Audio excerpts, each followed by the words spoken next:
Rocky Road ice cream in its most familiar form is comprised of chocolate ice cream with marshmallows and almonds in it. It's a classic flavor found on nearly every modern ice cream menu. But how was it originally created? The story itself is a little bit rocky. On the eve of the stock market crash of 1929, two ice cream shops in Oakland were about to transform the ice cream game forever. At the time, there were only 3 ice cream flavors: chocolate, vanilla, and strawberry. One story states that Rocky Road was invented in Fenton's Creamery by the founder's grandson, Melvin Fenton. The Fentons, in combination with one of their candy makers, blended a chocolate candy bar containing walnuts and marshmallows into the ice cream, creating the Rocky Road flavor. The predominant story, though, hails from just a few blocks away at Dreyer's Ice Cream. William Dreyer and local candy maker Joseph Eady teamed up to open an ice cream shop. One afternoon, inspired by a candy bar made by his partner, Dreyer took his wife's sewing scissors and cut up pieces of marshmallows and walnuts and added them to the chocolate ice cream. Wanting a more crisp and desirable nut, Dreyer later replaced the walnuts with toasted almonds. And the iconic Rocky Road flavor was born. As to why it's named Rocky Road?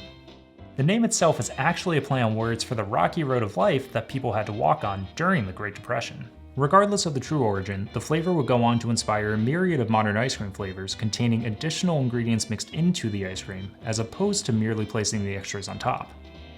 Now, one question remains. How do we make this?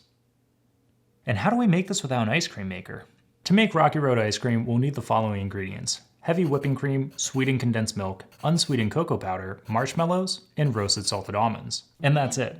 This recipe is magic. I really didn't think it was going to work, but was pleasantly surprised. Begin by chopping your almonds and marshmallows if necessary. You want the almonds to be small enough to not overwhelm a bite, but big enough to still add some crunch. Fun fact, the reason Dreyer cut the marshmallows back in 1929 was because mini marshmallows didn't exist yet.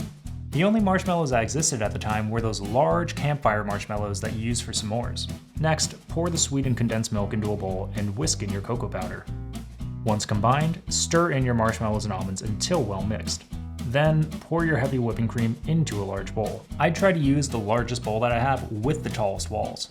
But depending on the specific hand blender that you use, it might still splash a little bit in the beginning.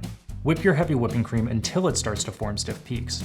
Don't over whip it though, you want it to form peaks but still have that creamy consistency without becoming too tough. Alright, so here's the tricky part. The idea here is to try to keep as much air in that whipped cream as possible while adding it to the mixture. You don't want to go ahead and just stir that whipped cream into the chocolate because it'll break down all that air that we have whipped up and it won't have the right consistency. Grab a spatula and carefully fold in the whipping cream to combine the ingredients. Always fold your lighter ingredients into the heavier ingredients to keep as much air in there as possible. Make large, slow scooping motions from underneath and pull it up over the top from the side. A lot of people say to cut through the center and then fold it over when baking. I just folded it from the sides and it seemed to work fine for this. Then grab a freezer-safe container and pour your mixture into it. I'm using a yogurt container because it has the same general shape and size as a quart of ice cream, but you can use a Tupperware or whatever you have handy. Leave a little room at the top and put a little plastic wrap over it before putting the lid on. This will help reduce freezer burn and any crystallization from forming on top. Then freeze it overnight. Depending on the size of the container, you might have some extra left over. Without freezing, it's basically like pudding. Treat yourself and eat it while you wait for the rest to freeze. The next day, open it up and enjoy. It's honestly extremely easy to make, and I'm genuinely surprised by how well it turns out. On a scale of 1 to 10, I give it a 2 for difficulty to make with a 9 for taste. Nowadays, I'm really not eating that much ice cream anymore, but the couple of times that I have made this, I've admittedly eaten the entire container within only a few days. Keep messing up my audio playing, I'm gonna keep eating ice cream.